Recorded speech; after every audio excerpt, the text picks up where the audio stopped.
हर हर महादेव। कहते हैं महाशिवरात्रि केवल एक त्योहार नहीं है, यह वह रात है जब इंसान अपने भीतर के अंधकार से लड़कर प्रकाश तक पहुंच सकता है। यह कथा है एक ऐसे व्यक्ति की जिसे जीवन ने बार बार तोड़ा, लेकिन अंत में उसी टूटन ने उसे भगवान तक पहुंचा दिया। बहुत समय पहले एक गांव में विवेक नाम का युवक रहता था।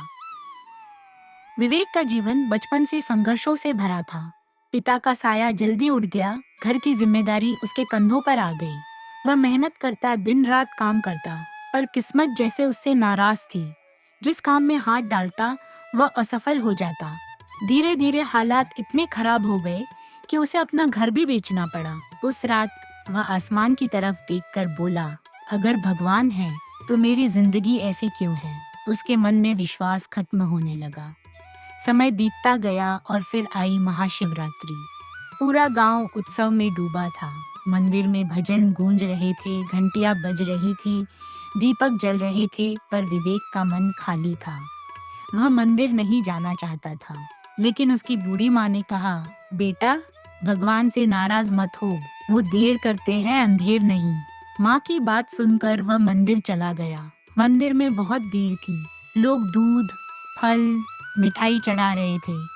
विवेक खाली हाथ था। उसे लगा वह यहाँ आने लायक भी नहीं है। वह वापस जाने लगा। तभी मंदिर के कोने में बैठे एक साधु ने उसे आवाज दी, क्यों जा रहे हो? विवेक बोला, मेरे पास भगवान को देने के लिए कुछ नहीं है। साधु मुस्कुराए और बोले, सबसे बड़ी भेंट तुम्हारे पास ही है। विवेक ने पूछा, क्या? साधु बोले, तुम्हारा दर्द, तुम्हारा विश्वास, उसे ही अर्पित कर दो। ये शब्द सीधे उसके दिल में उतर गए। वह शिवलिंग के सामने गया, हाथ जोड़े और बोला, मैं थक गया हूँ, अब आप ही संभालिए। उसकी आंखों से आंसू बहने लगे। उसने बस जल अर्पित किया और वहीं बैठ गया। रात धीरे धीरे गहराने लगी। पहला प्रहर बीता, दूसरा, तीसरा, भीड़ कम हो गई। मंदिर लगभग खाली हो गया, पर विवेक वहीं बैठा रहा। उसका मन भारी था, लेकिन भीतर कहीं शांति भी आने लगी थी। चौथे प्रहर के समय अचानक कुछ अजीब हुआ। मंदिर के दीपक की लौ तेज हो गई, हवा रुक गई, घंटी अपने आप बजने लगी। विवेक ने आंखें खोली, उसे लगा जैसे समय रुक गया है। और तभी उसने देखा, शिवलिंग से प्रकाश निकल रहा है। वह डर गया, पर उसकी नजर हट नहीं रही थी। प्रकाश धीरे धीरे फैलने लगा और उसमें से एक स्वर गूंजा। विवेक, उसका शरीर कांप उठा। वह जमीन पर गिर पड़ा। स्वर फिर आया, तुम मुझे दोष देते हो, पर क्या तुमने खुद को समझा? विवेक रो पड़ा। वह बोला, प्रभु, मैंने हमेशा मेहनत की, फिर भी असफल क्यों हुआ? स्वर शांत था, असफलता अंत नहीं, दिशा बदलने का संकेत है। मैं तुम्हें रोक रहा था क्योंकि तुम्हारे लिए कुछ बेहतर था। जब रास्ता बंद होता है तो समझो नया रास्ता बन रहा है। विवेक सुन रहा था, उसका मन हल्का होने लगा।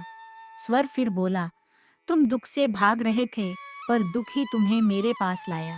जब इंसान सब कुछ खो देता है, तब वह मुझे पा सकता है। अचानक प्रकाश और तेज हो गया। विवेक को लगा जैसे उसके अंदर ऊर्जा भर रही है। उसका डर खत्म हो गया। स्वर अंतिम बार बोला, कल से नया जीवन शुरू करो, मैं तुम्हारे साथ हूँ। और सब सामान्य हो गया। सुबह हो चुकी थी। पहली किरण शिवलिंग पर पड़ रही थी। विवेक उठा, उसकी समस्याएं खत्म नहीं हुई थी, लेकिन वह बदल चुका था। उसने नया काम शुरू किया, धीरे धीरे मेहनत की। इस बार असफलताएं आईं, पर उसने हार नहीं मानी। कुछ वर्षों बाद वह सफल व्यापारी बन गया। घर वापस खरीदा, माँ का इलाज कराया, पर उसने कभी उस रात को नहीं भुलाया। हर महाशिवरात्रि वह मंदिर आता और वही एक लोटा जल चढ़ाता, क्योंकि उसे पता था, चमत्कार भगवान नहीं करते, विश्वास करता है। महाशिवरात्रि हमें यही सिखाती है, अंधेरा दुश्मन नहीं होता, प्रकाश की शुरुआत होता है। हार अंत नहीं होती, नई दिशा होती है। दुख सजा नहीं होता, भगवान का संदेश होता है। आज अगर आप भी किसी परेशानी में हैं, तो याद रखिए, शायद भगवान आपको सजा नहीं दे रहे, आपको मजबूत बना रहे हैं। अपनी आंखें बंद कीजिए और पूरे विश्वास से बोलिए, एम नमः शिवाय, एम नमः शिवाय, अम नमः शिवाय, एम नमः शिवाय। हर हर महादेव। भगवान शिव आप सभी के जीवन में सुख, शांति और शक्ति दे, आपकी सभी मनोकामनाएं पूर्ण करे। लाइक, शेयर और सब्सक्राइब जरूर करें। हर हर महादेव।